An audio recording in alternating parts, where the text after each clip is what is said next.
नमस्कार प्रेक्षकांनो, ठरलं तर मग या मालिकेच्या येणाऱ्या भागामध्ये जबरदस्त असा ट्विस्ट येणार आहे.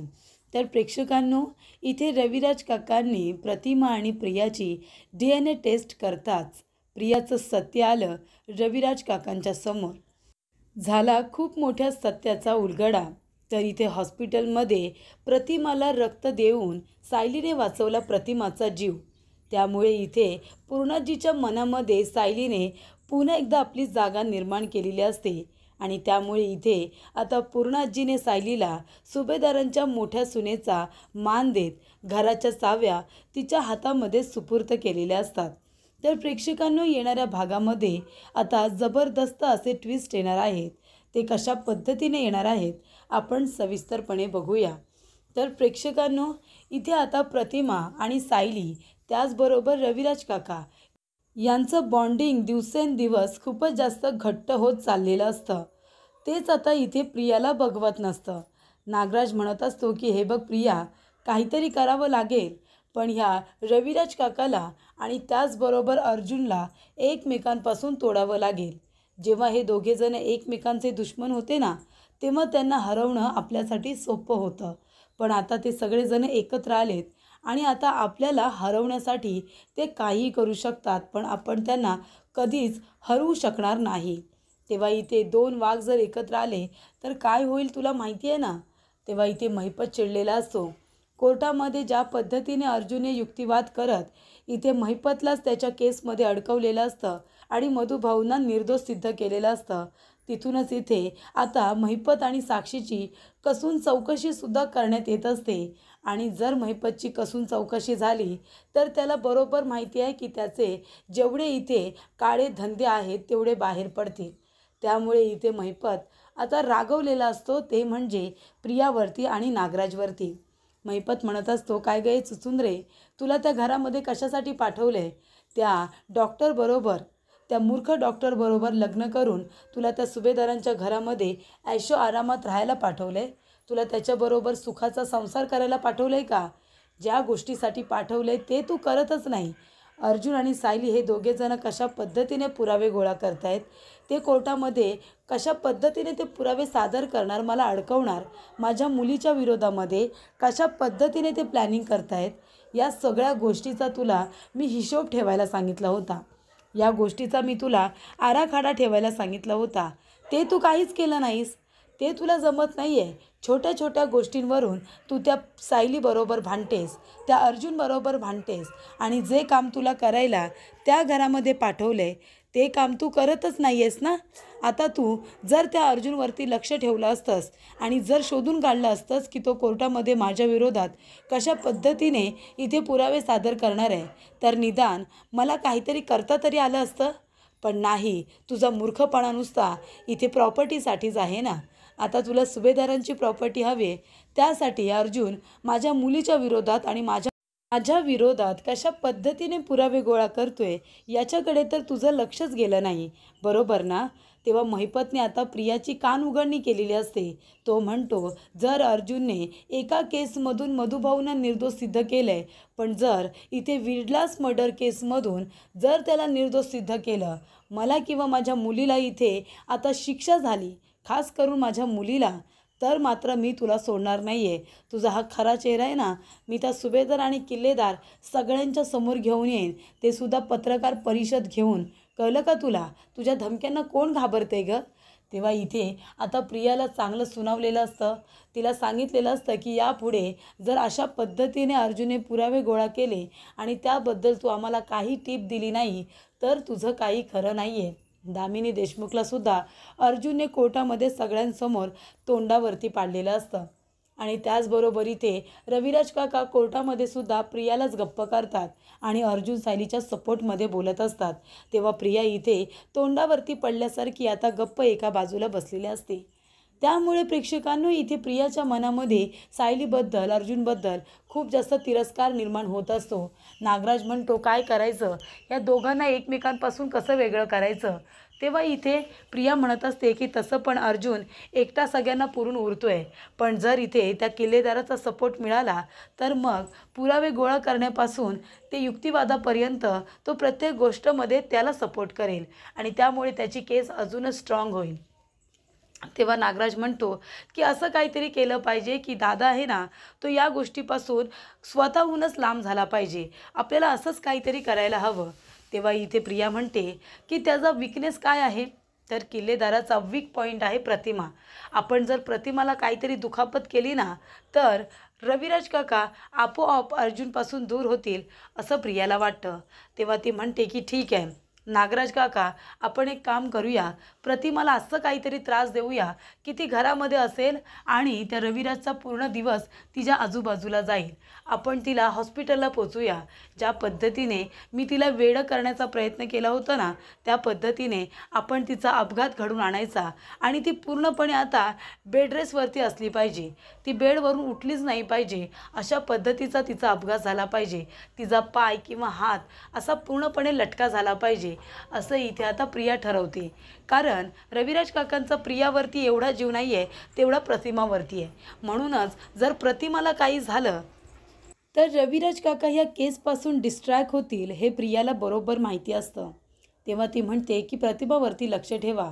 जेव्हा मंदिरामध्ये जाईल ना, तेव्हा तिचं काम केलं पाहिजे. प्रतिमा मंदिरामध्ये जात असताना ती आता बाहेर येते आणि तेव्हा इथे प्रिया काही गुंड लोकांना प्रतिमाचा अपघात घडून आणायला सांगते. त्यामुळे इथे प्रतिमाच्या हातापायाला, डोक्याला खूप जास्त मार लागलेला असतो. तेव्हा इथे ही बातमी आता सगळीकडे पसरते. रविराज काकांपर्यंत ही बातमी पोहोचल्यानंतर ते घाईघाईने येतात. तोपर्यंत काही लोकांनी प्रतिमाला हॉस्पिटलमध्ये ॲडमिट केलेलं असतं. तेव्हा इथे तिची ट्रीटमेंट सुरू असते. रविराज काका तिथे पोचतात. त्यांच्या पायाखालची जमीनच सरकलेली असते. तेव्हा इथे अर्जुन, सायली सगळेजण धावत पळत आता हॉस्पिटलमध्ये येतात. तेव्हा डॉक्टर म्हणतात की त्यांना ब्लडची गरज आहे आणि त्यांचा ब्लड ग्रुप खूपच जास्त रेअर आहे. तो आमच्या ब्लड बँकेमध्ये सुद्धा नाही आहे. तुमच्या नात्यामध्ये जर कुणाचा असेल तर तुम्ही बघा, नाहीतर तुम्हीसुद्धा ब्लडचा बंदोबस्त करा. तेव्हा इथे आता रविराज काका म्हणतात की मागच्या वेळेला जेव्हा इथे DNA टेस्ट करण्यात आली होती, तेव्हा प्रियाचा DNA हा प्रतिमाबरोबर मॅच झाला होता. तेव्हा एका डेड बॉडीबरोबरसुद्धा इथे प्रियाचा DNA मॅच झाला होता.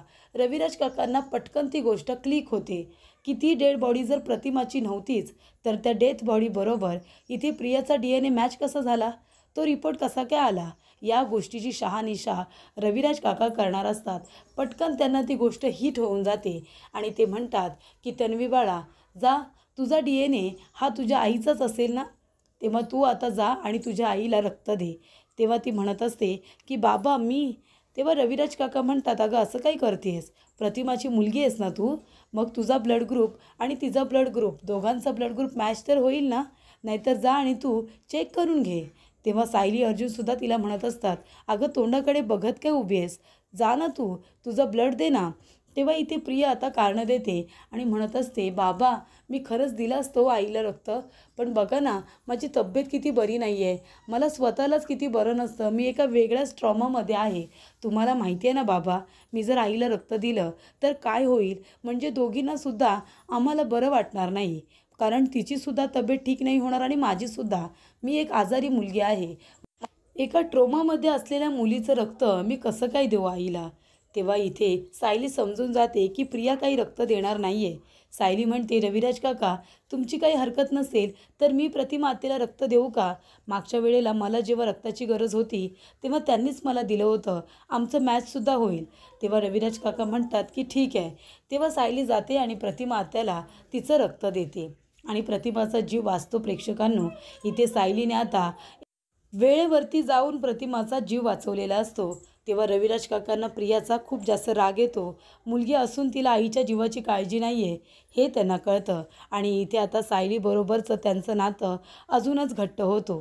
ही सगळी गोष्ट आता मधुभाऊंना कळते, सुभेदारांना कळते. सुभेदारांना खूपच जास्त आनंद होतो.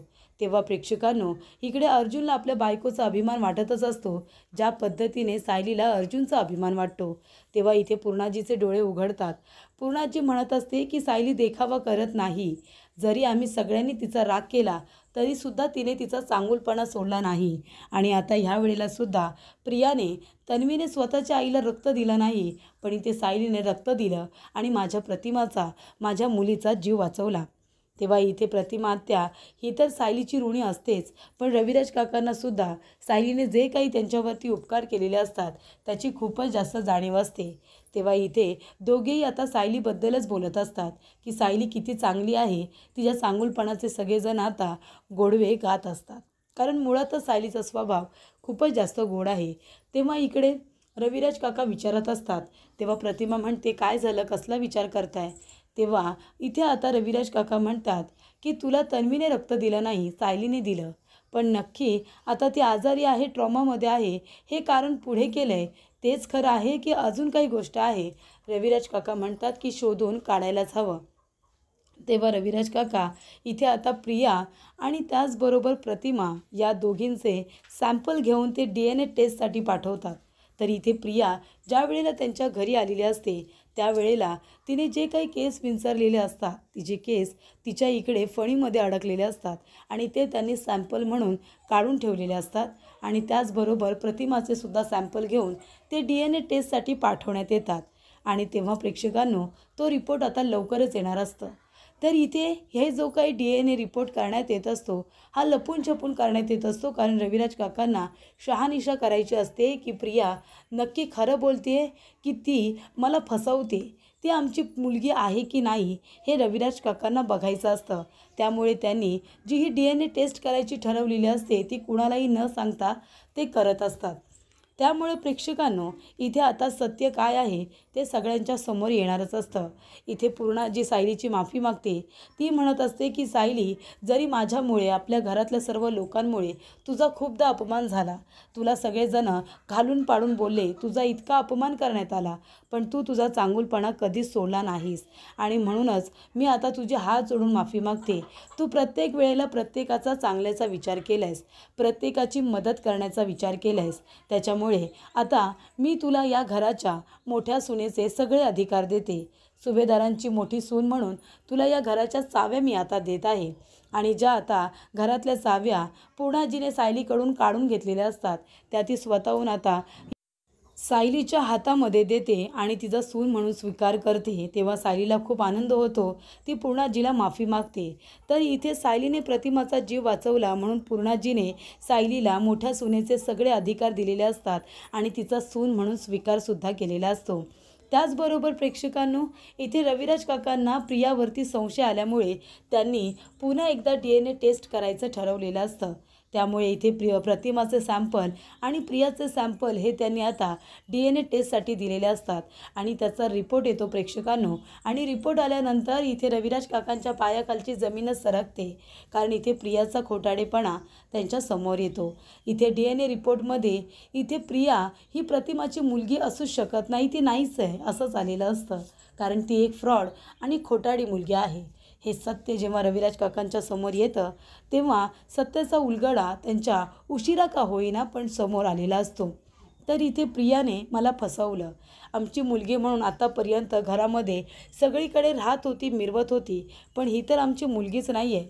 कदाचित म्हणूनच ज्या वेळेला प्रतिमाला इथे रक्ताची गरज होती त्यावेळेला तिने रक्त द्यायला नकार दिला आणि तिने आजारपणाचं नाटक करत तिथून तिने पळ काढला.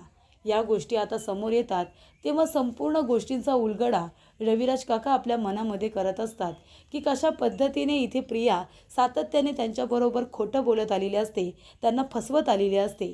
ती जेव्हा जेव्हा बोलते तेव्हा खोटंच बोलते. या बऱ्याचशा गोष्टी आता रविराज काकांच्या समोर येतात आणि त्यामुळे प्रेक्षकांनो, इकडे आता प्रिया ही एक खोटाडी आणि फ्रॉड मुलगी आहे हे रविराज काकांना कळतं. आता ते शोध घेत असतात की खोटं बोलण्याचं नक्की कारण काय. ही जर मुलगी आमची नाहीच आहे तर ती आमच्या घरामध्ये कशासाठी आली आहे, तिचा हेतू काय आहे, हे आता रविराज काकांना शोधून काढायचं असतं. DNA रिपोर्ट आल्यानंतर रविराज काका खूपच जास्त अस्वस्थ झालेले असतात, कारण ज्या मुलीला स्वतःची मुलगी म्हणून वाढवलं ती मुलगी तर एक फ्रॉड मुलगी आहे, ती आमची मुलगीच नाही आहे हे सत्य त्यांना कळतं. DNA रिपोर्ट हा मॅच झालेला नसतो. त्यामुळे आता त्यांना या गोष्टीचा शोध घ्यायचा असतो की ही मुलगी नक्की कोण आहे आणि ती कुठल्या हेतूने आमच्या घरामध्ये आली आहे आणि ती जर आमची मुलगी नाही आहे तर आमची खरी तन्वी कोण आहे, या गोष्टीचा शोधसुद्धा रविराज काकांना घ्यायचा असतो. कारण इथे सायलीकडे प्रतिमा आणि रविराज काकांचा कळ जास्त असतो. ती त्यांची मुलगी आहे की काय असा संशय आता रविराज काकांच्या मनामध्ये आलेला असतो. त्यामुळे त्यांना या संशयाचं आता निरसन करायचं असतं. या गोष्टीचा शोध घ्यायचा असतो की नक्की त्यांची मुलगी, त्यांची खरी तन्वी कोण आहे हे शोधून काढायचं असतं आणि त्यासाठी रविराज काका आता दिवस रात्र एक करणार असतात.